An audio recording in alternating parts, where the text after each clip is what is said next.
Em nome do Pai, que me criou, do Filho que me resgatou e do Espírito Santo que me santificou, divina vontade, reina na minha vontade, ó minha mãe. Eu te amo e tu me amas, dá-me um gole da vontade divina para minha alma. Abençoa-me, Mãe, para que eu possa fazer todas as minhas ações diante de vossos olhos maternais.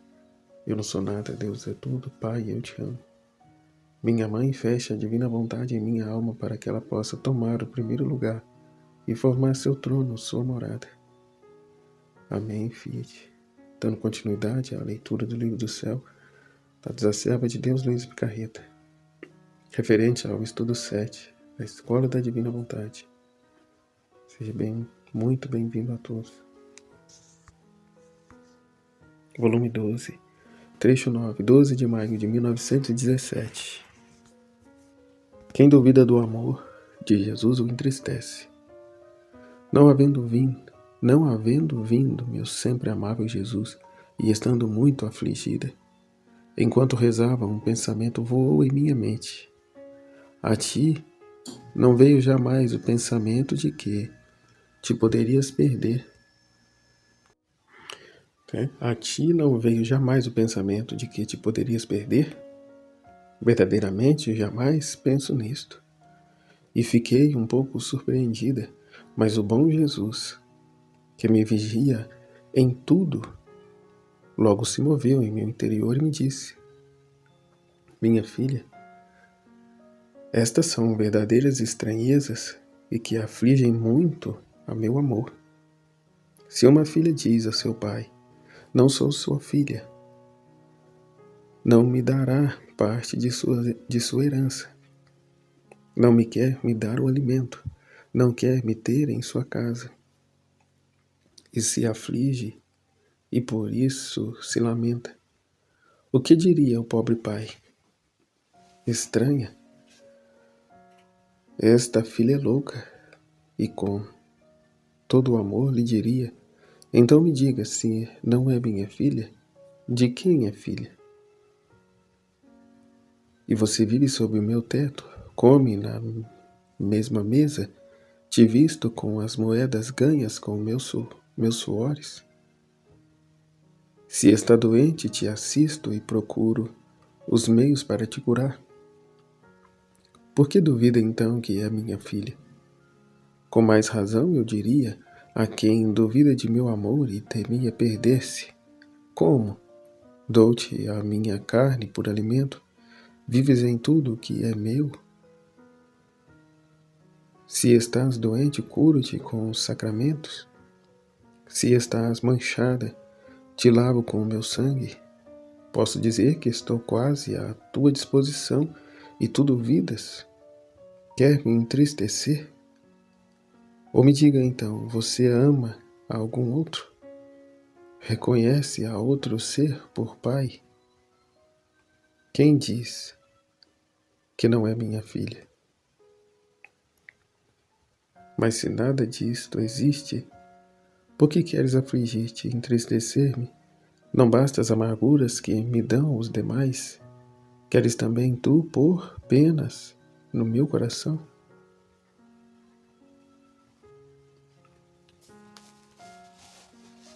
Volume 13, trecho 7, 28 de junho de 1921.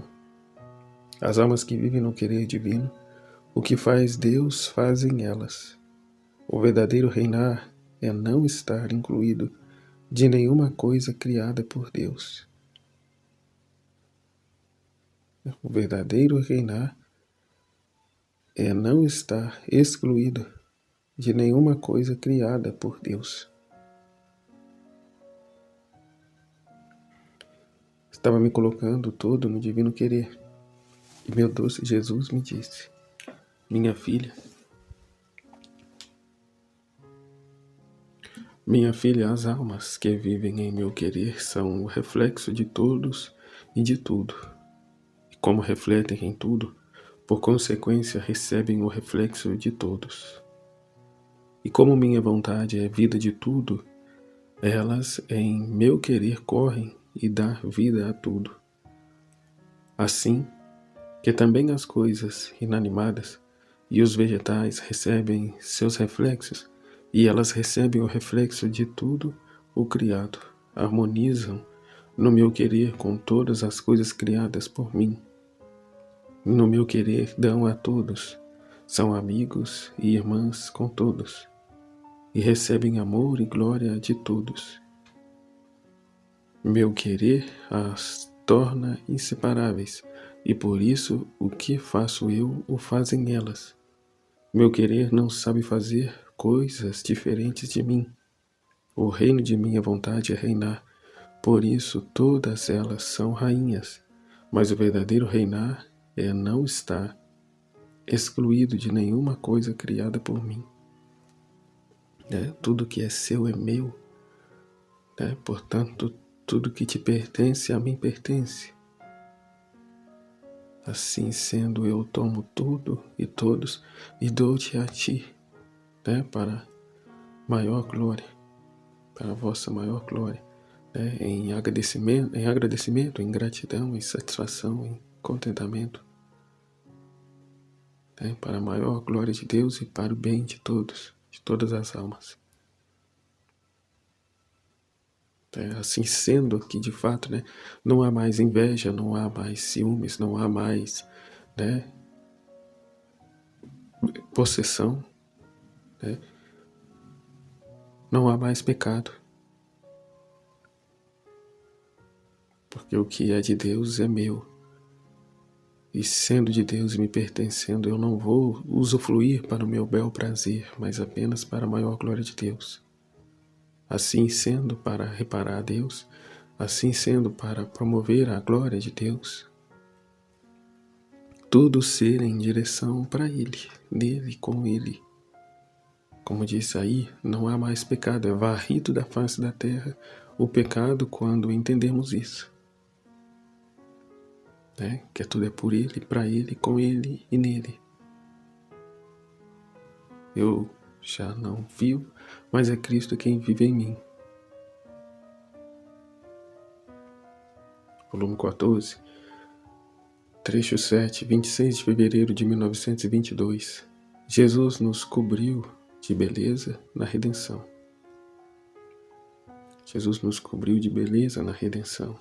Estava pensando no grande bem que o bendito Jesus nos fez com nos redimir. E ele, todo bondade, me disse: minha filha, eu criei a criatura bela, nobre, de origem eterna e divina, plena de felicidade e digna de mim.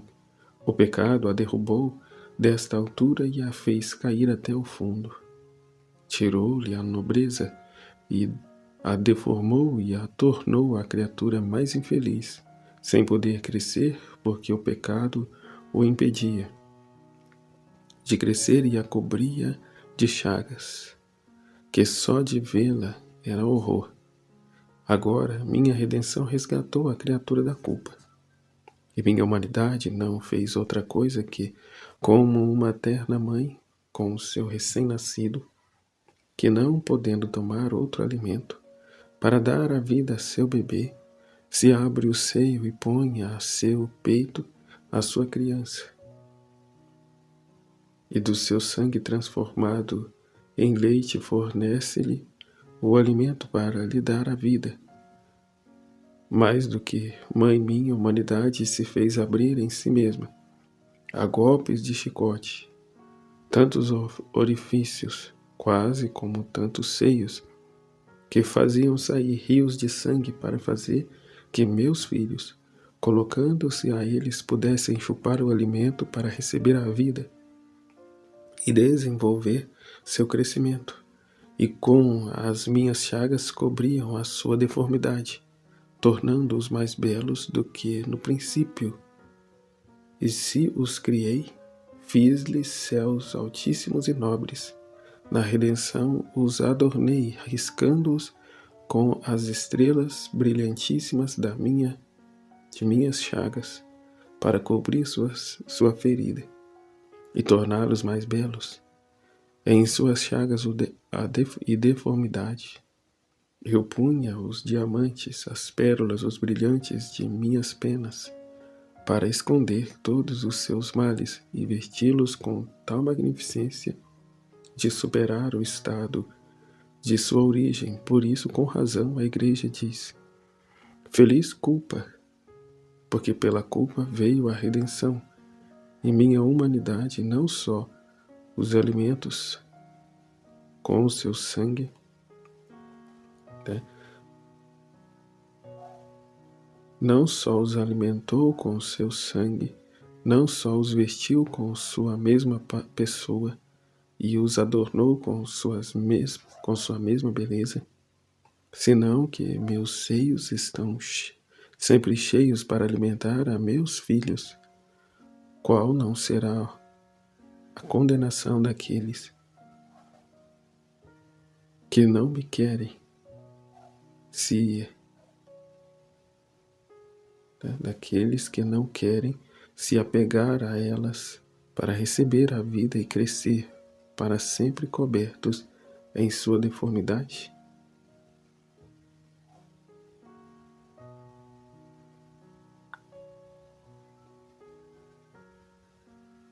Qual não será a condenação daqueles que não querem se apegar a elas para receber a vida e crescer, e para serem cobertos em sua deformidade?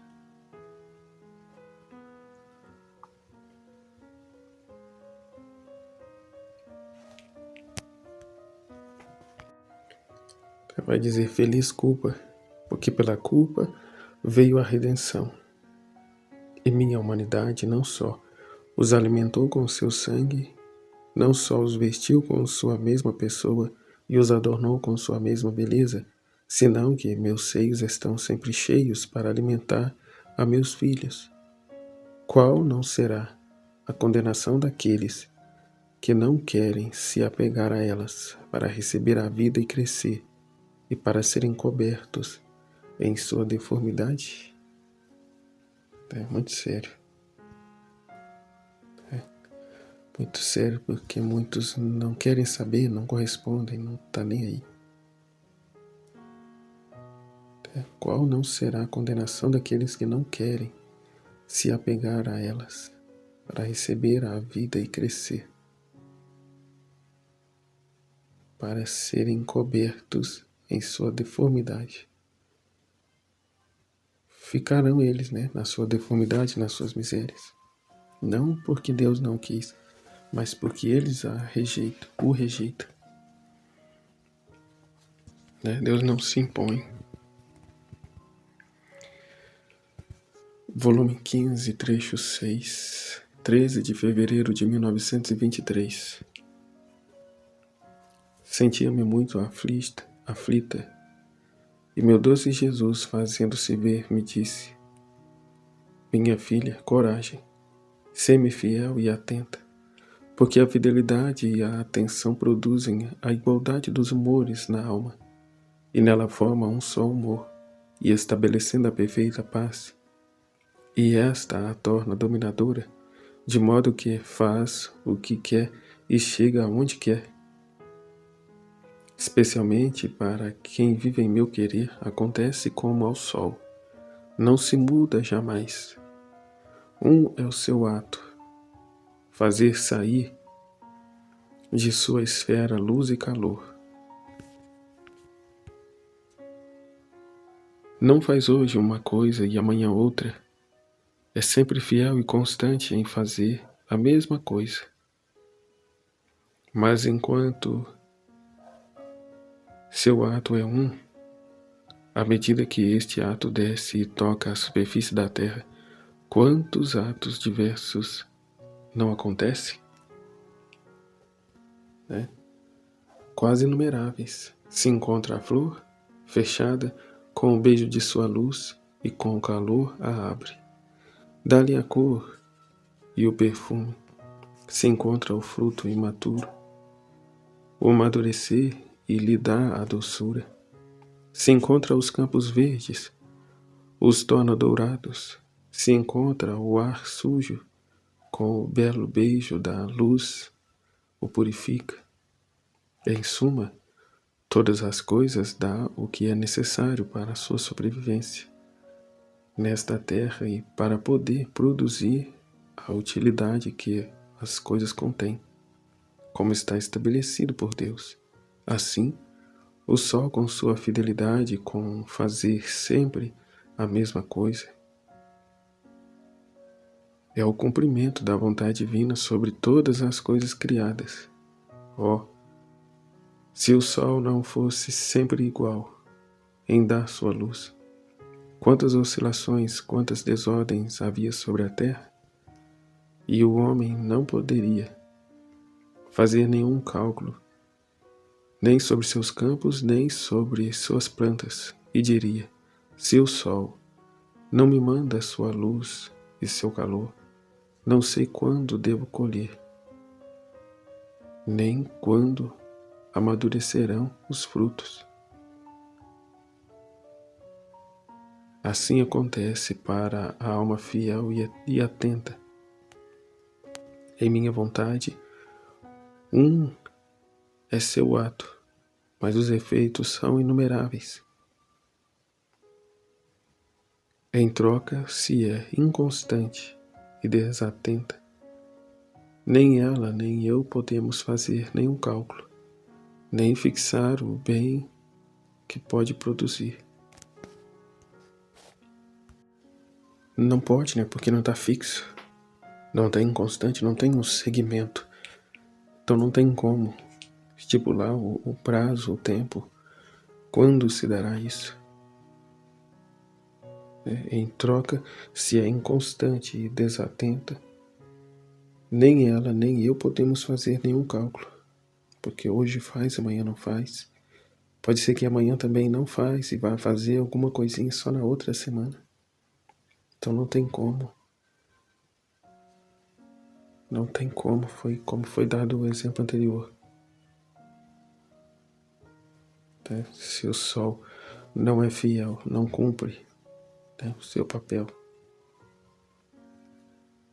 Volume 15, trecho 6, 13 de fevereiro de 1923.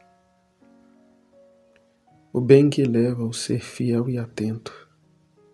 Sentia-me muito aflita e meu doce Jesus, fazendo-se ver, me disse: minha filha, coragem, sê-me fiel e atenta, porque a fidelidade e a atenção produzem a igualdade dos humores na alma e nela formam um só humor e estabelecem a perfeita paz. E esta a torna dominante, de modo que faz o que quer e chega onde quer, especialmente para quem vive em meu querer, acontece como ao sol. Não se muda jamais. É seu ato, fazer sair de sua esfera luz e calor. Não faz hoje uma coisa e amanhã outra, é sempre fiel e constante em fazer a mesma coisa.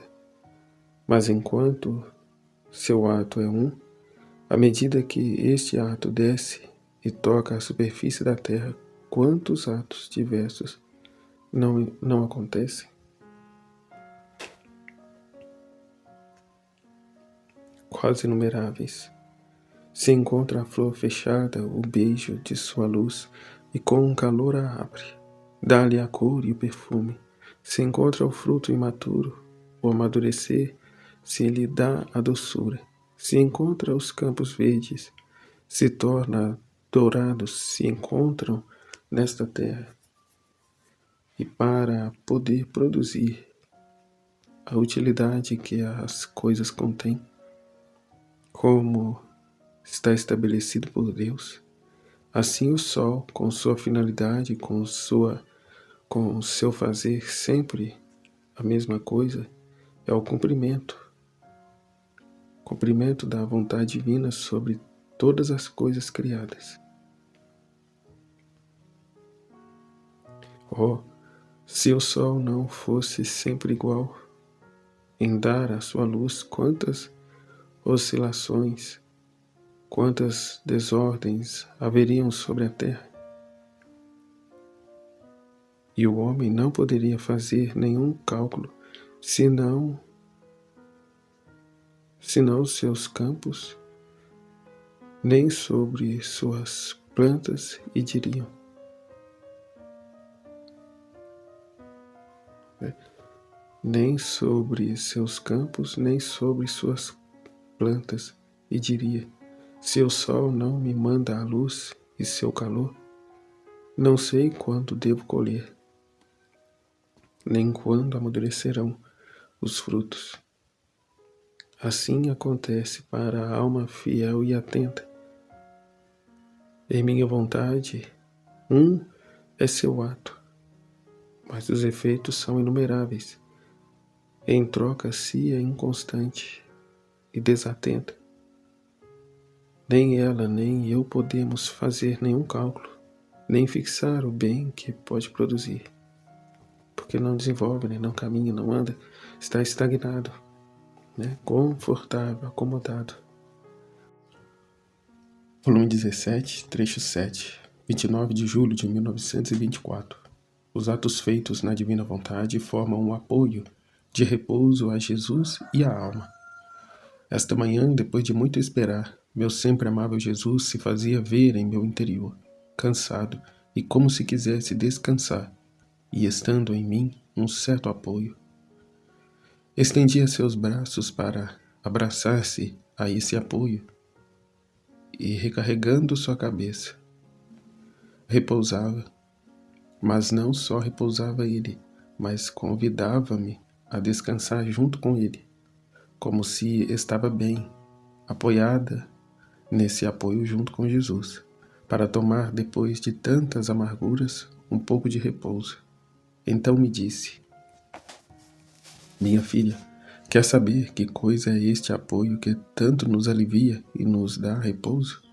São todas as tuas ações feitas em minha vontade, que formaram este apoio para mim e para ti, que é tão forte que pode sustentar o peso do céu e da terra, que em mim contenho e me dou repouso.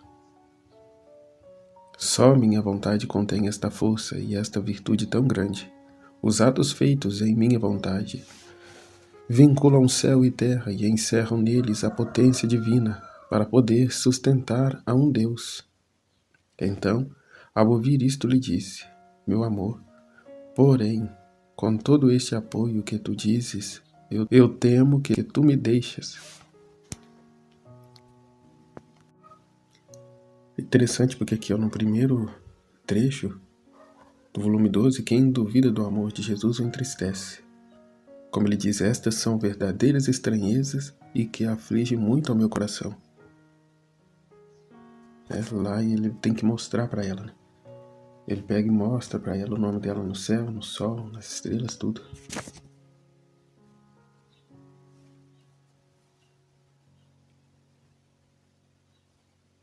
Aqui, olha um pouco, e em todo o universo, no céu, nas estrelas, no sol, em tudo, e verás teu nome escrito com caracteres indeléveis, tua filiação com minha vontade. Tudo que é meu é seu. Como pode ser possível que esta Mãe eterna e divina deixe a sua querida filha nascida dela e feita crescer com tanto amor? Por isso tira todo o temor e não queres. Tira todo o temor se não queres me amargurar. É essa mentalidade que se tem, né? Eu só posso dizer que eu estou no céu quando lá eu estiver. É uma desconfiança de Deus. E ver isso com humildade, isso não é humildade. A humildade é a verdade. E o que é a verdade? Que Jesus morreu por nós. Que o céu está aberto para nós. Isso é a humildade. A verdade. E Jesus mostrou para Luísa aqui, e como ela disse, enquanto isso dizia, eu olhei para o céu, para o sol e para todo o resto e via escrito o meu nome lá, com o título de letra de filha de sua vontade. E aí o que resta é reconhecer, né? Seja tudo para a glória de Deus e para a confusão de minha pobre alma. Volume 18, trecho 7, 17 de outubro de 1925. A sabedoria eterna estabeleceu que o alimento da alma do homem seja a vontade de Deus. Depois de 2 dias de amargas privações de meu sumo bem Jesus, senti-o mover-se em meu interior. Parecia-me ver que em meu interior estava sentado com sua cabeça apoiada em um dos meus ombros e com sua boca dirigida para a minha, em ato de fornecer-me as palavras. Eu o apertei e me pus a escutá-lo, abandonando-me toda nele. Então parecia que me dizia: minha filha, minha vontade é mais que alimento.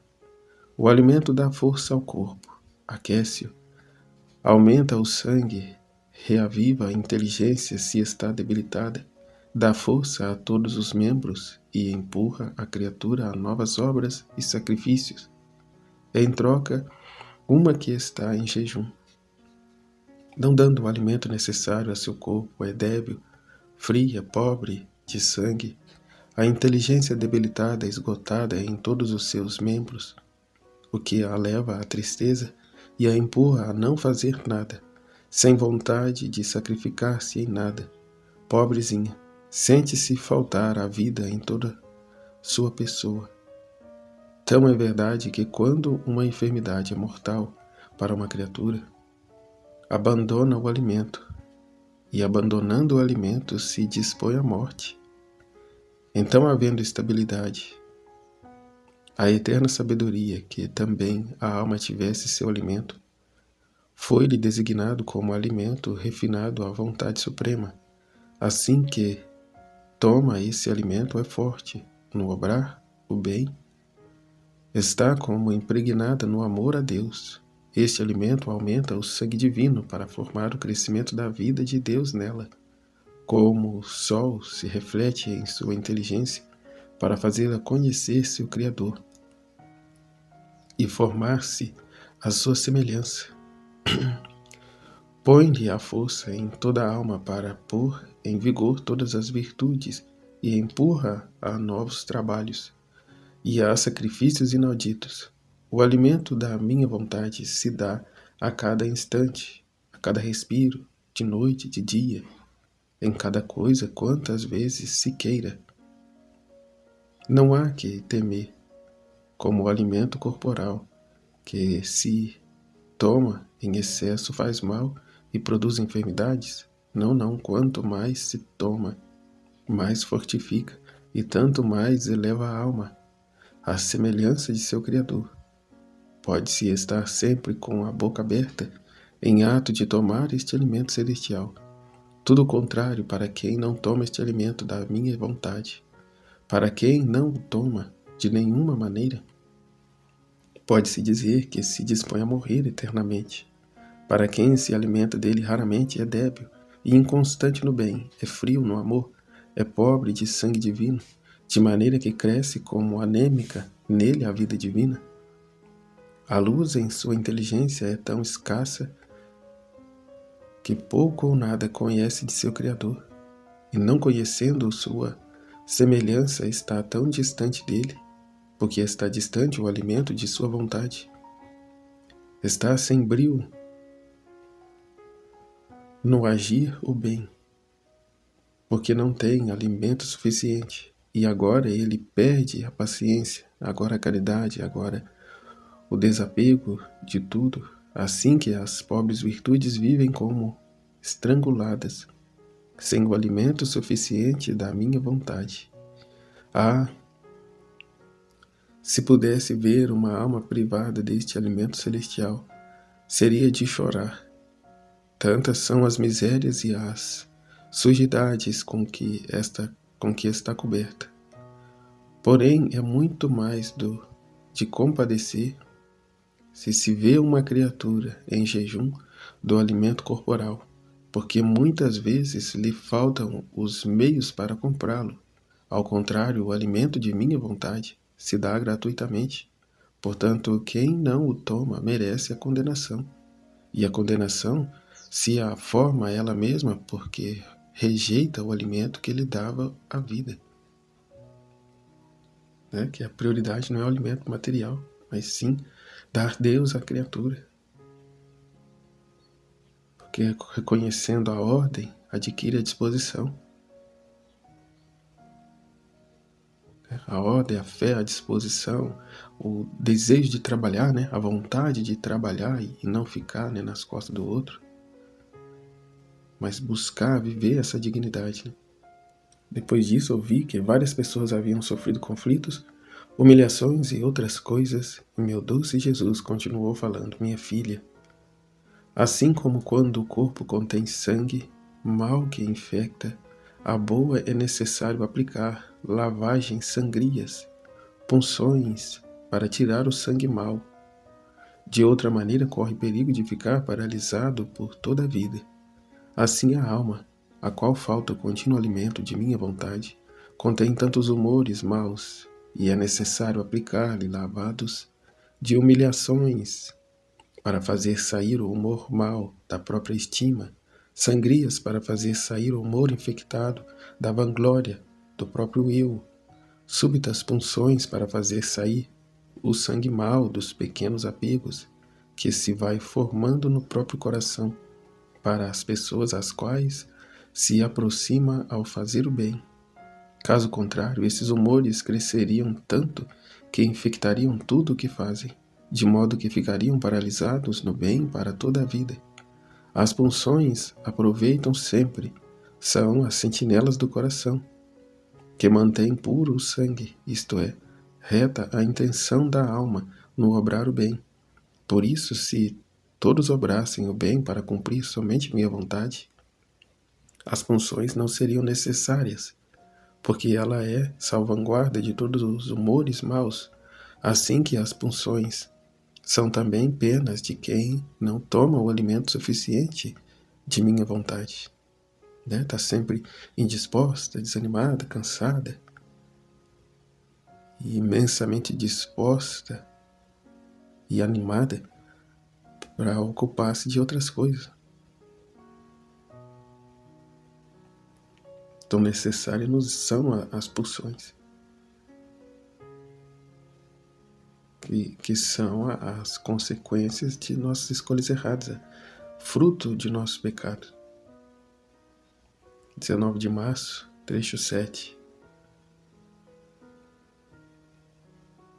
Volume 19, trecho 7. 19 de março de 1926. A Santíssima Vontade eclipsa tudo, mesmo a própria criação e redenção, e sendo vida de tudo, dará frutos maiores.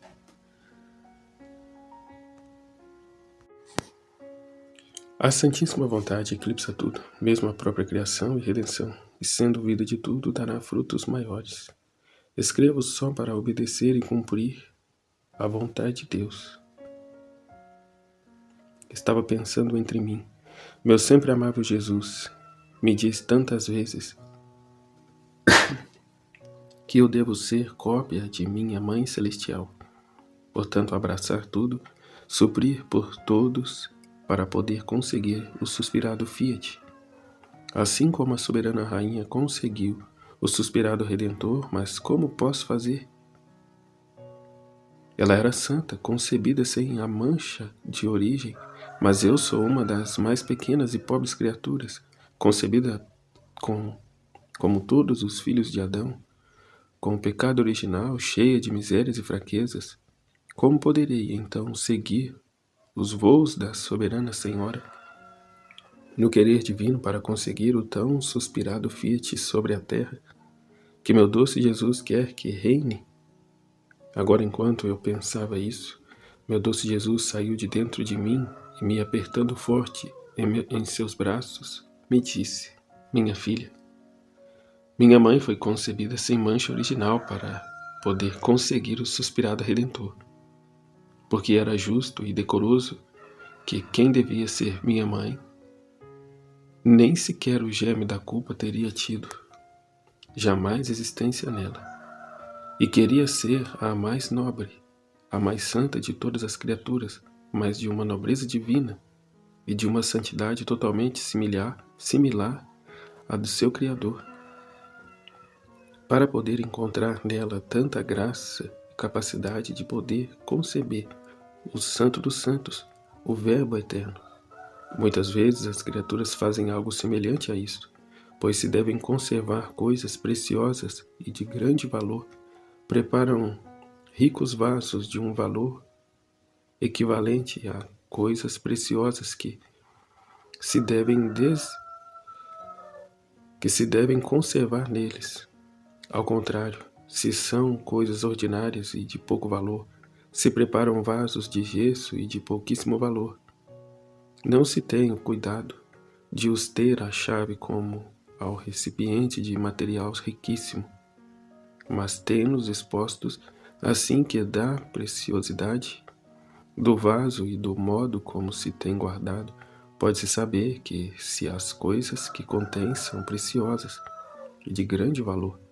Agora, devendo eu receber seu sangue, por ser concebida em seu seio, era justo que tanto a alma como seu corpo fossem puríssimos e enriquecidos de todas as graças, privilégios, prerrogativas possíveis e imagináveis, que Deus pode dar à criatura receber.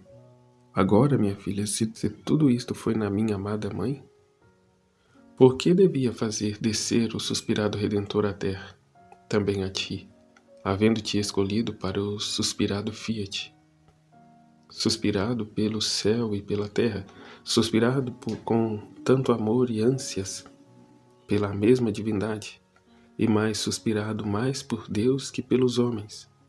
Devia dar-te tanta graça para não pôr em uma alma e corrupto os conhecimentos pertencentes à minha vontade, e não só os conhecimentos, senão sua própria vida, que devia formar e desenvolver em ti. Portanto, fazendo uso de seu poder, se não te isento da mancha de origem, com o seu poder abateu e se mantém firme sobre o germe, a fim de que não produzisse seus corruptos efeitos, assim que em ti a mancha de origem, minha vontade a tem esmagada e sem vida. Isto era justo e necessário à nobreza, ao decoro e à santíssima da suprema vontade. Se em ti houvesse efeitos não bons, minha vontade encontraria as sombras, a névoa, e tudo poderia expandir seus rios de verdade como o sol, em seu pleno meio-dia. Muito menos formar em ti o centro e desenvolvimento de sua vida divina, porque ela é tão suave e santa, que não sabe estar nem adaptar-se a viver junto com a mínima sombra do mal. Eu, ao ouvir isso, tremia e disse: Jesus, que disse? Será possível tudo isto? Não obstante, eu me sinto tão miserável e pequena que sinto a necessidade de ti, de sua assistência e de sua presença para poder continuar vivendo. Tu sabes a que estado tão lamentável me reduzi quando me privas de ti. E Jesus interrompeu-me, acrescentou: Minha filha, não te admires. Isto requer a santidade do meu querer. E como se trata de coisa maior que existe no céu e na terra, trata-se de que, se na redenção vim salvar o homem, agora se trata de pôr a salvo minha vontade nas criaturas e, portanto, te fazer conhecer a finalidade da criação e da redenção, os bens que quer dar o meu querer, a vida que quer formar em cada criatura, os direitos que a ele convém. Portanto, pôr a salvo uma vontade divina no meio das criaturas é a coisa maior, e minha vontade conhecida e reinante superará os frutos da criação e redenção. Será a coroa de minhas obras e o triunfo de nossas obras. E se minha vontade não chegar a ser conhecida, amada e cumprida, nem a criação nem a redenção terão sua plena finalidade, nem o fruto completo. A criação, a redenção saíram de dentro de meu Fiat onipotente. E para fazer que nossa glória seja completa, e a criatura receba todos os efeitos e os bens que contém, tudo deve retornar em nossa vontade. Agora quem pode dizer como minha pobre mente nadava na imensidão do querer eterno? O que compreendia, mas o que mais me impressionava era que o Fiat devia superar o mesmo bem da redenção, com o acréscimo de uma relutância terrível de manifestar o que está dito acima, pelo temor que a obediência me impusesse escrevê-lo. Oh, como teria querido calar-me, mas com o Fiat não se discute, porque, de qualquer modo, a vitória deve ser sempre sua. Depois, meu doce Jesus, sempre benigno, voltando em mim, disse: minha filha, é necessário que o manifestes, não por ti, mas pelo decoro e santidade que convém ao meu querer. Acreditas tu que todo o trabalho que fiz dentro de tua alma por mais de 40 anos foi só por ti? Pelo bem que te amei e te amo? Ah, não. Foi mais que tudo pelo decoro que lhe convinha à minha vontade, para fazer que, vindo ela a reinar em ti, encontrasse meu trabalho, minhas orações incessantes, que a convidavam a vir, o trono de minha obra, o trono de minhas obras, de minhas penas, onde pusesse dominar e formar sua morada, à luz de seu próprio conhecimento, e assim pudesse encontrar em ti as honras e sua mesma glória divina. Por isso eram necessárias as tantas manifestações minhas acerca da suprema vontade, pela decência que lhe convém. Agora você deve saber que minha vontade é maior e mais interminável, que a mesma redenção, e o que é maior leva sempre frutos e bens maiores. Minha vontade é eterna, no tempo e na eternidade. Não teve princípio, nem terá jamais fim. Em troca, a redenção, ainda que seja eterna na mente divina, mas no tempo teve seu princípio e fim. Teve seu princípio e foi um produto da eterna vontade. Assim, não foi a redenção que deu vida ao divino querer, mas foi o meu querer que deu vida à redenção. E o que tem o poder de dar vida, por natureza e por necessidade, deve tornar-se mais frutuoso do que quem recebeu a vida. Mas isto não é tudo. Na criação, a divindade tirou de si as sombras de sua luz, as sombras de sua sabedoria, de sua potência, derramou todo o seu ser em tudo que foi criado.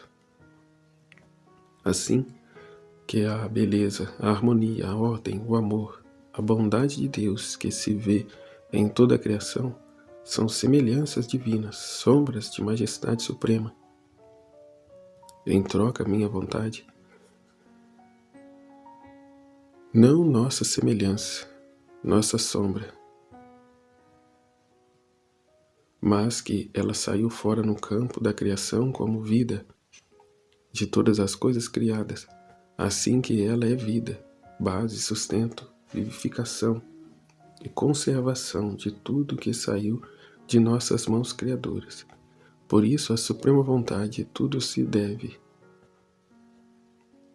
Minha própria redenção, diante dela, dobrou os joelhos para implorar que se continuasse vida de cada ato meu, de meu coração, de meu sofrer e até de meu fôlego, a fim de que pudesse fazer correr nas criaturas as ajudas vitais para salvá-las.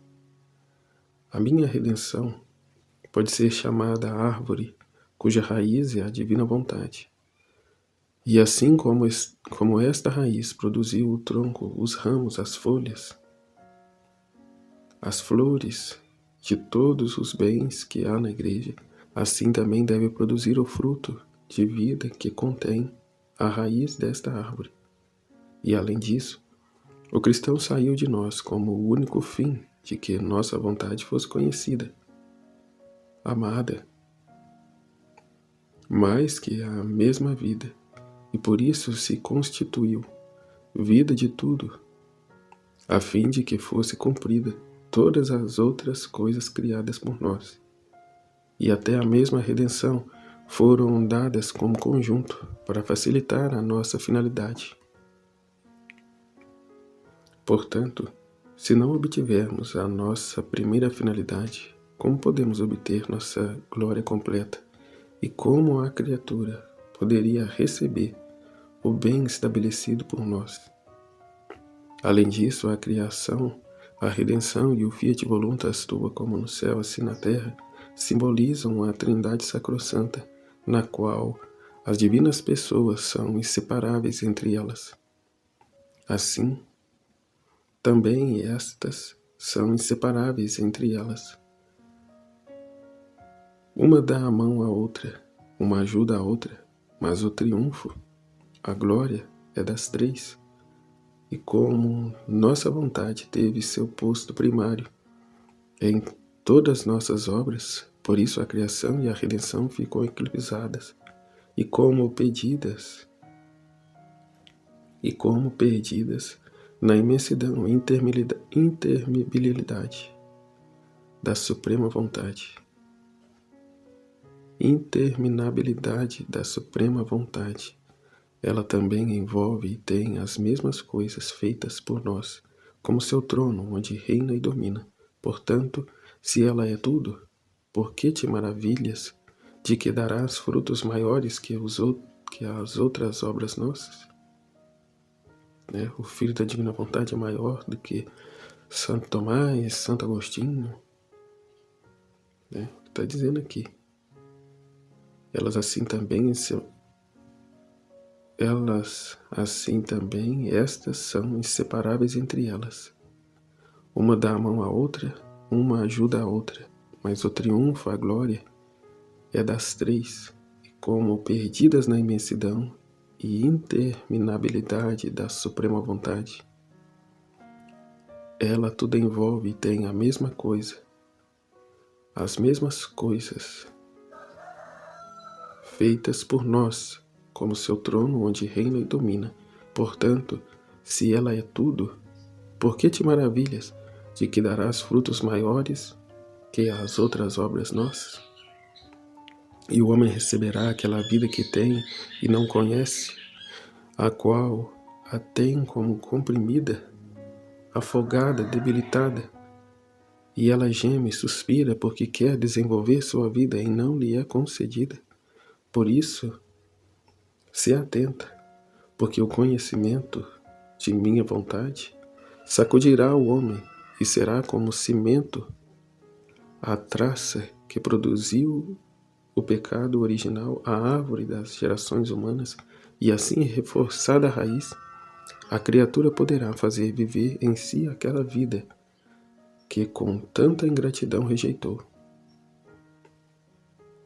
Por isso se atenta, porque o conhecimento da minha vontade sacudirá o homem, e será como cimento a traça que produziu o pecado original, a árvore das gerações humanas, e assim reforçada a raiz, a criatura poderá fazer viver em si aquela vida que com tanta ingratidão rejeitou. Voltamos lá na criação de Adão, a darmos continuidade lá do instante em que ele rejeitou a vontade de Deus. Volume 20, trecho 7, 6 de outubro de 1926. Martírio novo. Quem não faz a vontade divina trunca a vida divina nela. Privações dos escritos. Jesus coloca fazendo-a ver tudo escrito no fundo da sua alma. Encontrava-me toda imersa na dor viva da privação de meu doce Jesus e dizia em mim: meu Jesus, como não tens compaixão desta tua pequena filha, que enquanto se sente privada de ti, se sente arrancar a vida? Não é somente uma pena que sinto, que seria mais tolerável, mas sim é vida o que me sinto falta. Sou pequena, sou débil, e se não por outra coisa, pelo menos pela minha pequenez extrema, devias ter compaixão por esta pobre menina, que está quase sempre a sentir-se perdida e a retomar a vida para se sentir como se estivesse a morrer novamente. Meu Jesus, meu amor, que novo martírio é este? Martírio jamais sentido? Morrer tantas e tantas vezes e jamais morrer? Sentir falta da vida sem a doce esperança de tomar o voo para a minha pátria celestial? É morrer para o nosso eu, para que Cristo viva em nós. Tanto não se arca voo ao céu, mas o céu é quem desce, a habitar na criatura. A pequena filha da divina vontade, aos filhos da divina vontade. É a bem-aventurança em vida. Morrer sem morrer. É a vida de Jesus. Enquanto isso, eu pensava, eu sempre amava Jesus, se moveu em meu interior e com um sotaque terno me disse: pequena filha de meu querer, ânimo, você tem razão, que é vida o que sente falta, porque privando-se de mim, se sente falta, terminar a vida de seu Jesus em você. E com razão, você, pequenina como é, sente o duro martírio de que a vida termina em você. Mas você deve saber que minha vontade é vida, e cada vez que as criaturas não a fazem, a rechaçam. É uma vida divina que rechaçam e que destrói nelas. E te parece pouco a dor? É uma vida divina que rechaçam, é uma vida divina que rechaçam e que destrói nelas. E te parece pouco a dor? O martírio contínuo de meu querer, ao sentir-se arrancado como por um golpe de um ferro assassino tantos atos de vida, que com tanta bondade quer fazer surgir nas criaturas, e em troca desta vida divina truncada nelas, fazem surgir a vida das paixões, do pecado, das trevas, das fraquezas. O não fazer minha vontade é vida divina que perdem as criaturas. Por isso ela reinante em ti te faz sentir, ao privar-te de mim, a dor de tantas vidas divinas que lhe cortam as criaturas para reparar-se e refazer-se em ti todos estes atos de vida que lhe fazem perder. Não sabes tu que para formar o reino do fiat divino deve encontrar em ti tantos atos seus por quantos perdeu? E por isso a alternativa da minha presença e da minha ausência para te dar ocasião de te fazer formar tantos atos de submissão à minha vontade, para fazer reentrar em ti estes atos de vida divina que os demais rejeitaram. E além disso, não te lembras que te pedi quando te manifestei a tua missão sobre o fiat eterno, o sacrifício de sofrer tantas mortes por quantas criaturas saíam à luz do dia, por quantos haviam rejeitado a vida da minha vontade? Ah, minha filha, não fazer minha vontade é a vida divina que rejeitam as criaturas. Não é como não praticar as virtudes, onde rejeitam as gemas, as pedras preciosas, os ornamentos, os vestidos, que não querendo se podem colocar de lado. Em vez disso, rejeitam o meu querer. É rejeitar os meios para viver. Destruir a fonte da vida é o maior mal que pode existir. E por isso quem faz tanto mal não merece viver, mas bem merece morrer e todos os bens, a todos os bens. Não queres então refazer a minha vontade de todas estas vidas que lhe têm truncada as criaturas? E para fazer isto não é suficiente sofrer uma pena, e sim uma falta de vida divina? Qual é a minha privação? Minha vontade para formar seu reino em ti, quer encontrar em ti todas as satisfações que as criaturas não lhe deram, todas as suas vidas que deviam fazer surgir nelas. De outra maneira seria um reino sem fundamento, sem lhe dar os direitos de justiça e sem as devidas reparações. Mas você deve saber que seu Jesus não vai deixá-lo por muito tempo, porque o sei também eu, que você não pode viver sob a pressão de um martírio tão duro. Não é posto em nossas cordas um fardo superior a nossas forças. Então ele vem, mas você deve saber que seu Jesus não vai deixá-lo por muito tempo, mas o suficiente para ela não desfalecer por completo. Então, de fato, é um sofrimento atroz.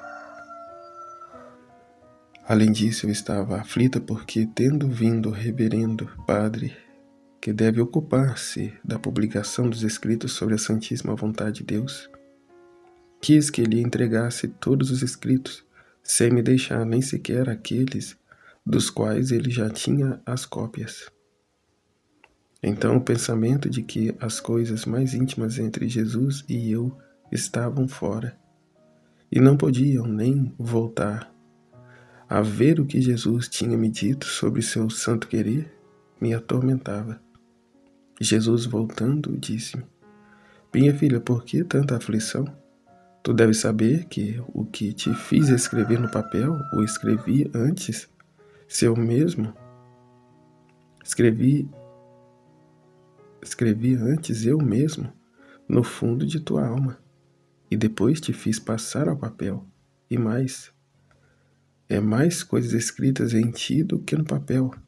Por isso, quando você sentir a necessidade de voltar a ver o que se refere às verdades do Fiat Supremo, basta que dê uma olhada em seu interior, e em seguida virá novamente o que quer. E para que esteja segura do que te digo, olhe para a sua alma e verá tudo em ordem, o que te manifestei. Enquanto dizia, eu olhei para dentro de mim e com um só olhar via tudo. Via também o que Jesus me tinha dito e eu tinha omitido escrever. Portanto, dei graças ao meu amado bem e resignei-me, oferecendo todo o meu duro sacrifício a ele e pedindo-lhe que, em compensação, me desse a graça de sua vontade seja conhecida, amada e glorificada. É o que estamos a fazer, a conhecer e tornar conhecida, amada e vivida essas verdades. A vida do homem, a real e verdadeira vida do homem, a divina vontade, o divino querer, o supremo Fiat. Estivemos e permaneceremos unidos no amor de Deus, que é Pai, Filho e Espírito Santo. Amém e Fiat. Deus abençoe a todos.